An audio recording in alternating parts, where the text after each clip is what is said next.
FYG to win. Yes, But yeah. for the other hand, if they focus on towers and minions and like having snowballs for the XP, it will be better for them. Yeah, that is very true. And the last two picks from Zhongfeng, we had Valentina, and from Team Bagus, we have Cici. So this is going to be such an exciting game, you know. Wow, I'm actually very, very excited to see what's going to happen over here, you know. And actually, as I can see, both of them did not actually choose a marksman for this game. Like, the marksman, Yi Sun Chin, is actually a jungler, but in the gold lane, none of them actually chose a marksman. So, yeah, we're very excited to see what will happen this match. This is going to be very, very, very exciting. Wow. But if this goes late, which draft scales better on a late game basis? Team BMS. Actually, late game, I believe it's Zhongfeng, to be honest. See, but although you are with Zhongfeng, I'm telling you, But late game, this is... Fair enough. Yeah. But I'm very fair person, so BMS they have like the ball to win. Let's see. All right, we have a pause. But see, Group, the first game of the day, and we are seeing this draft. In the upcoming games, we will see totally unpredictable drafts, and new things, and new strategies, because the meta changing by the day. Yeah, that is very true. But I believe, you know, it's better safe than sorry. Yeah. So I don't think they would actually... Some teams would like to take the risk, to be honest with you. I can see that some teams would like to take the risk, but most of the games you're going to be seeing the kind of, you know, slight changes in the meta, you know, small changes, not huge changes.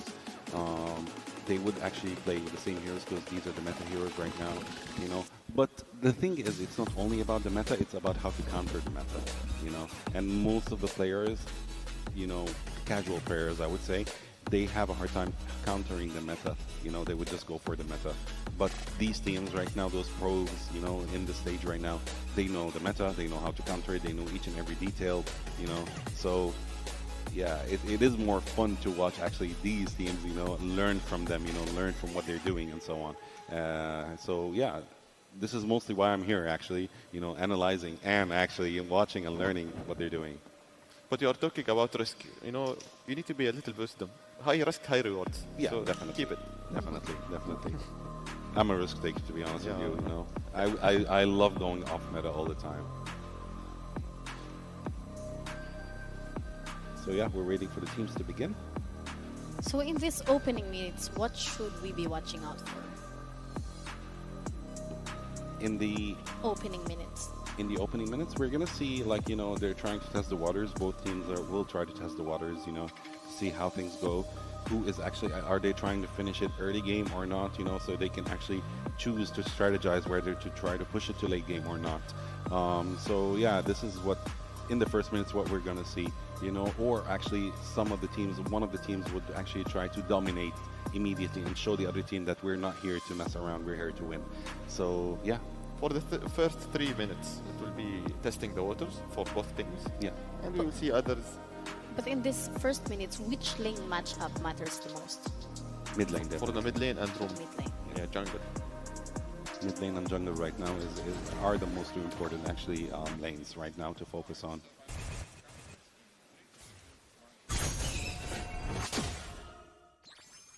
GG. Alright, here we go. The first match of the knockout by versus team of Bagus. Your casters will be Wolf and Nice. Yes, sir. Man, this is going to be an interesting match because Super Kid is back on his Lancelot. This guy made waves yesterday. Hey, man, you know, we've had a couple days of some groups. We've had some interesting matches. I think even for the performance we heard about, I mean, we didn't get to cast it because we were on the other stream, but DFYG, I think, surprised a lot of people. You know, they had a great game, especially against Onyx. I think, you know, they had maybe that was the longest game, man. That was at 31 minutes, I think they had. By the way, they had the Barretts, Wolf. I was asking for it all day on stream A, man. 2 days in a row, and it was actually on stream B that goes in the hands of Kyrie. Yeah, it's just very funny. And just for context, guys, we were streaming on a different stream, and Nice was just asking for the Barretts constantly all throughout. And I think that it would have been very surprising for you to watch a 30-minute Barretts game, but that wasn't the case. However, we have to focus on what we are seeing right now. I think the FYG have found a great awakening with Super Ken just being so comfortable in this kind of meta game where there is a lot of assassins that could be available, particularly his assassin Lancelot. So now, Turtle Fight's about to come in. All right, Turtle Fight for the taking. Super Ken will start doing his thing here. Dangerous Grasp, once again, part of this play into the objective. He's going to use that Phantom Execution. He'll secure it. Super Ken getting the turtle. Not sure if they actually want to fight this. A Feathered Airstrike drop down too. A little bit of knock into the air. Zorn quite low. That shot isn't so close, man. Being able to help out the damage there, but no one falling. Not sure if Yone wants to actually potentially pressure that purple buff, but it looks like he's not going to. So good little take there. An advantage, at least for the turtle, for DFYG. This movement around with Super Ken to invade and actually poke and actually force the vengeance onto Natto. Long might be in range for get a kill, and indeed they will. What a rotation from DFYG. Yep, there's a kick as well coming through. Zed going to be the one to go down. It's a nice little trade cross map. Couple kills in the mid for that top. Long, Mr. Long, man. He's been part of this competitive scene now for a long time. He's getting a good look here. You know, maybe we get to see his Moskov too. I feel like that's his signature hero, the Moskov for Long. But he's got the Harith. And, you know, we talked about how the recent patch just a couple days ago changed a lot of potential what could happen, you know, in some of the lanes of some of the heroes. We got to see glimpses of it. The Tigreal yesterday, for example. I hope we get to actually see that pop up one more time. But yeah, so far, I think for Long, you just want to go ahead and get that power spike as fast as you can on a Harith who technically had a bit of a nerf, but warranted. I feel like I've had my fill of Granger Harith, man. I think we've had that for the better part of this year. Yeah, I agree with you. However, it seems like the FYG will still play this Harith. It's a strong lane. I would say Team Vamos will have a lot of answers to this Harith. They already have this CC, and it looks like there will be a cash in the bottom lane. Oh, okay. Pick one of that. But anyways, nice. A kill onto Vel is important for Team Vamos because the turtle is going to spawn. That's the second turtle of the game, and Team Vamos have already accumulated 3 kills. This progression that they are showing to us prompted the FYG to just give up the second turtle, and that will mean that they will be recovering when it comes to the overall gold. Yeah, part of this too for Team Vamos, right? A team that likes to play a little bit around the meta, you know, with some signature picks, like we saw, for example, Zorn with the Hellcurt earlier on yesterday. And, you know, the way that they play this kind of lineup, it's a little more traditional, right? It's kind of just going through the reps. They've gone through these reps many times. Zorn doing his thing here on the Cho. We've seen the Cho actually be quite deadly so far in Games of the Future for MLBB. You know, just in a couple days, at least over even on Stream A, we saw it pop up in almost every series.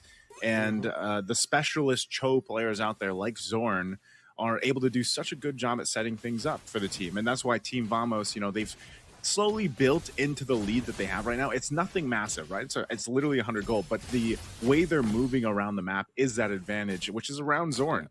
And not only that, but the advantage is also the fact that you have your early kind of boost on Farsa for Clockboon, man. This Feathered Airstrike is going to hurt. And there's the kick that I was talking about. Even with a Revitalize, he's going to be bursted down, and that's what I'm talking about with this Farsa. It's easy. It's you just kick, you drop down the Feathered Airstrike, and it's literally a kill. Yeah. And to add to that, Zorn has been so phenomenal with the Cho for a very long time now. One of the specialists, as you have mentioned earlier today. And that's interesting. The Valentina had to copy the ultimate of the Decent Chain to provide vision, but also to get out. Lapu outplaying Vel once again. It's the second death onto Vel very early into this game. Big pickup there. Fight up here on the top side. Quacoon is going to try to flicker away. He does get away too. Oh, with 1 HP. Some way, somehow able to survive. Still in the mid lane. A fight breaks out as well. So despite all that, no one actually going down. I'm surprised Quacoon held on to that flicker for the longest time until he eventually burned it. This turtle is up. It's for the taking. DFYG's in position. Super Ken just around the corner too, alongside Arrow 404 for Team Vamos. Not sure if they have the space to work with, and Arrow 404 is a little bit too low, so they just have to give up that last turtle to DFYG. And Zed will go ahead and just jump on out. So I'm not sure if they're going to actually go for a play. Zorn, every time that flickers up, you never know. It looks like they're going to try to spot this out. Zed's not sure if he should leave either. He's like, are you guys going to be okay here under the turret? They jump in. Thorn Rose going to be used. Nice use of the puncture too. So they keep it from breaking out into a fight under the bottom tier 1 turret. Yeah. Good job, Zed, for staying in that area. Would have been very explosive for Team Vamos to have 4 versus 2 out there. Zed just canceling the recall at the right moment. You know what's really scary about the patch is that, well, before that, there's going to be a pick. And for sure, even through the revitalize, that guy is dead. No ultimate onto the Gatotacha means that there's no defensive AOG that's going to happen. What I'm saying earlier today, is what's interesting about the patch is that even when you lead by a lot of gold and you are winning when it comes to momentum, the moment that you just slip and not have a proper positioning around the neutral objectives, a team that is behind can actually take that neutral objective away from you. That's exactly what happened out there. Yeah. The Yi Sun-shin was just a little bit mispositioned, and that allowed Vel to gain enough momentum to pop the ultimate and also DFYG to get that third turtle. And now the game is even. Yeah, the game's even here at this point. Again, economically, they're doing a good job at maintaining things under control for DFYG, but I still got to say, you know, it's what I mentioned earlier with Team Vamos, it's the way they're moving around the map. They have, like, control to go ahead and go for these fights, despite the economic balance here between both teams, right? They built up a lead, but DFYG just really doesn't seem to be able to find a fight because of this. It's always the Gatokacha that's going to be focused by the kick. Zed this time around will actually survive. Doesn't pull the trigger on the Revitalize either, but he's going to get stunned now. Super Ken trying to get out. A Feathered Airstrike. Drop down. Popping the Revitalize this time. A couple shots. He's going to AOG defensively. But this is a clear sign now. Team Vamos can make their way for this Lord take. Fel's here. Yone has his own kick. Stolen from Zorn. They'll take him down low, and I'm not sure actually if Team Vamos can secure this as easily as they hoped. So, Lord, and this is the dangerous grass. You also have to take care of that. Take note of that. And that also will mean that there is this little advantage that Arrow 404 has over DFYG, which is the information that you get out of the Mountain Shocker. However, you still have to think about this Lancelot with the Thorn Rose and the Retribution play.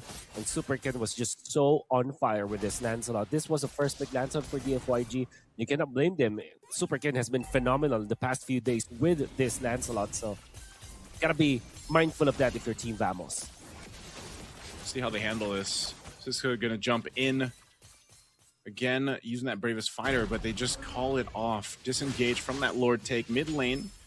Take a little focus here. Those tier 1s being up in the mid lane still really help keep things kind of under control and makes this space that they're fighting for a little bit tougher to deal with. Again, it's dangerous grass as well, so one of the teams have been playing around this bottom bush if they can. There's a kick from Yone, taking the medicine to Zorn. Taking a taste of his own medicine. Revitalize is going to be popped. The Feathered Airstrike a little bit out of range to deal with this team fight. Down one member. Team Vamos doesn't want to let up. They're not going to give an angle for DFYG to take this Lord freely, as they're still pretty healthy here, and they're still in good form to contest this or delay it until Zorn's back up here in a couple of seconds. Bell will be spotted out of that brush. Super Ken's going to go ahead and start this up under half health right now. Arrow 404 making his way, but Yone is there to block him out and zone him out with Black Dragon form. So Super Ken will be able to get the Lord. A Feathered Airstrike drop down, and Arrow 404 can't get away from the Shy Essences with a flicker forward from Sizka to clean it up. The 2-for-1 trade, but the Lord going to the hands of DFYG. Wow.